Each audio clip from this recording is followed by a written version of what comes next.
Here we got the classic Florida, Georgia, South Carolina Hotrod. Not California, it's just southeast, you know. You got your regular stock expansion, but you got disc brakes up front, so you can stop. It's a Model T Ford, basically stripped down, T-bucket stripped down, lowered.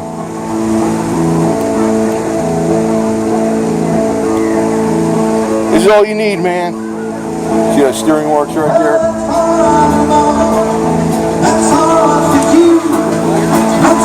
Easy to get out your gas tank, right? Easy to change your shocks. I mean, the only thing you need in this thing is a top you can mount on it with a heater.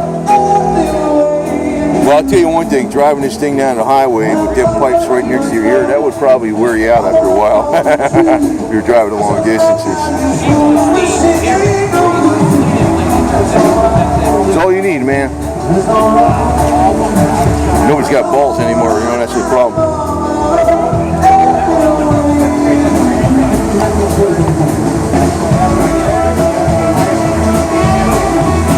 Tells that button up. What is it? Wait a minute.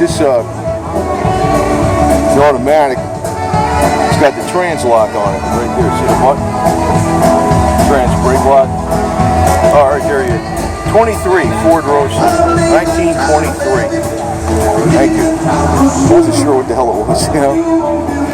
What year exactly?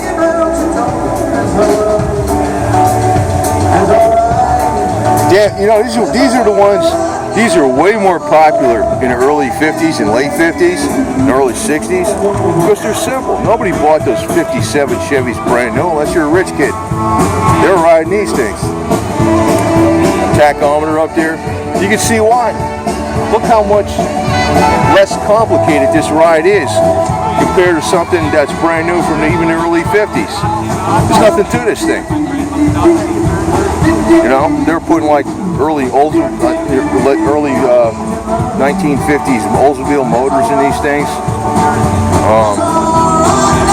Then finally, you know, they went to the small block Chevys, but after Oldsmobile came out with a faster motor in the Ford Flathead V8, they were putting the Oldsmobile motors on. But you look at them. This is the way. Now, if you buy something like this, the aftermarket, you think it's gold-plated. It shouldn't be that way. I wish they would be stamping these things out again in kits real cheap. Like, in other words, you'd be able to buy something like this for $3,000, put it on the road and use it for the next 10 years. And not have to mess around with all this emissions garbage and junk.